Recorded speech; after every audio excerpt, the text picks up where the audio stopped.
Olá pessoal, tudo bom? Estou aqui de volta outra vez. A gente vai falar nesse vídeo também de um outro grande economista, que é o David Ricardo. Então a gente falou de Smith lá atrás, quando Smith lançou A Riqueza das Nações. Ricardo, que nasceu em 1772, tinha 4 aninhos de idade. E daí ele tirou bastante, aprofundou bastante das ideias desenvolvidas por Smith. Então, a primeira coisa que o Ricardo vê, ele vai tratar uma questão da renda da terra em específico. A gente falou capital, salário e renda. Então, a renda da terra ele vê como? Que a renda da terra, o valor que a terra é retribuída, paga, a parte que ela tem dentro da produção, sempre vai vir da terra de pior qualidade, que é sempre a última a ser ocupada. Então você tem uma terra de uma produtividade melhor por N motivos, tá? Às vezes não é só o que ela produz, é a localização, ela ser próxima de centros, enfim. Mas ali você tem uma terra cujo aluguel dela, cuja produção dela te custa 10. Conforme você vai aumentando este círculo e você começa a invadir aqui as últimas terras, tá? Que você precisa para produção, e essa última terra tem um custo de produção 15, todas as outras passam a ser pagas por esse custo de produção 15. Uma coisa que é importante a gente frisar aqui é que nesses pensadores da escola clássica tradicional lá de trás, eles ainda viam o setor agrícola como um setor de pouca possibilidade de avanços tecnológicos. Então eles viam um avanço tecnológico muito mais claro na indústria e eles viam a agricultura como menos possibilidade de você desenvolver tecnologia nela.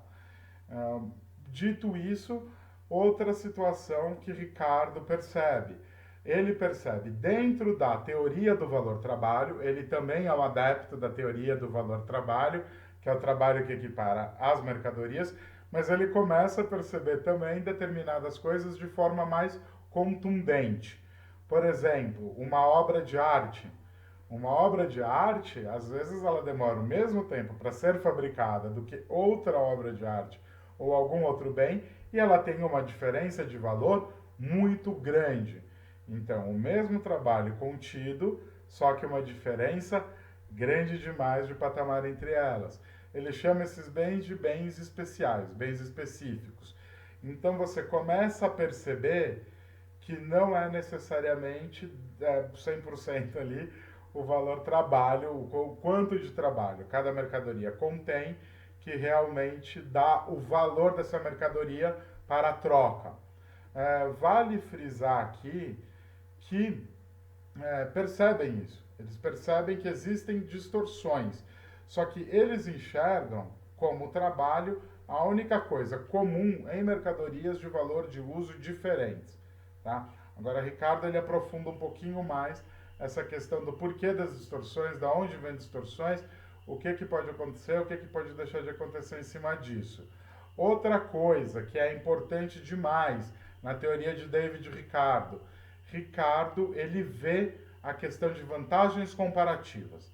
Então ele vê que uma nação A tem mais facilidade, ela consegue uma produtividade maior fabricando determinado produto do que uma nação B. Então vamos lá, vamos usar coisas bem similares para não entrar em outras nuances, tá? A nação A fabrica camisas e a nação B fabrica calças. A nação A, se ela direcionar toda a capacidade produtiva dela para camisas, ela vai conseguir produzir 40 camisas. A nação B, se fizer a mesma coisa, produz 20 camisas, tá? E já com a calça, vamos dizer que é o contrário. A nação A produz 20 calças e a nação B produz 40. Então fica bem claro que a nação A vai produzir camisas, a nação B vai produzir calças e nós vamos ter, em vez de 60 no globo, nós vamos ter 40.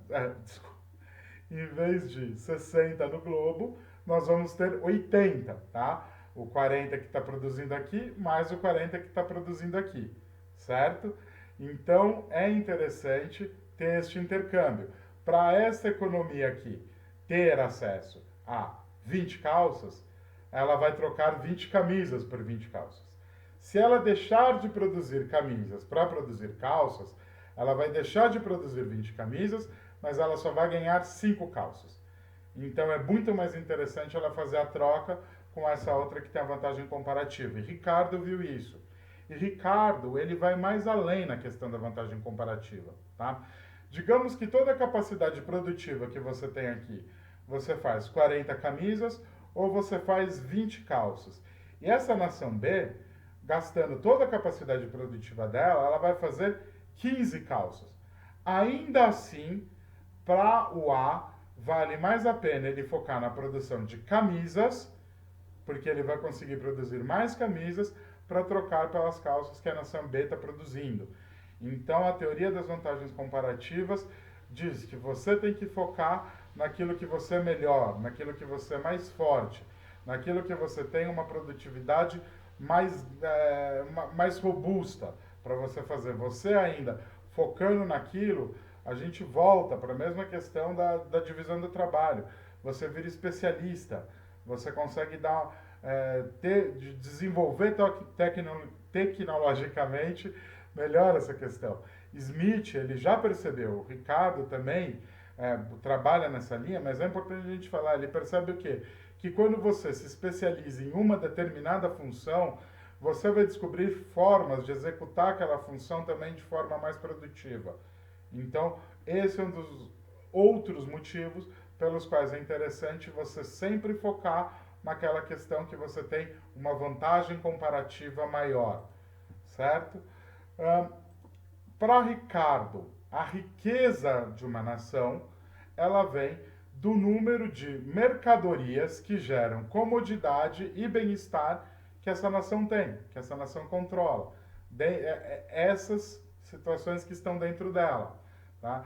Então, um povo que tem acesso a mais colchões, mais cobertores, mais roupas, comidas diferentes, uma questão de tecnologia diversa, você consegue fazer viagens de forma de trem, mais tecnológico. A gente está falando de 1772, né, que ele nasceu, então vamos por aí, começo de 1800.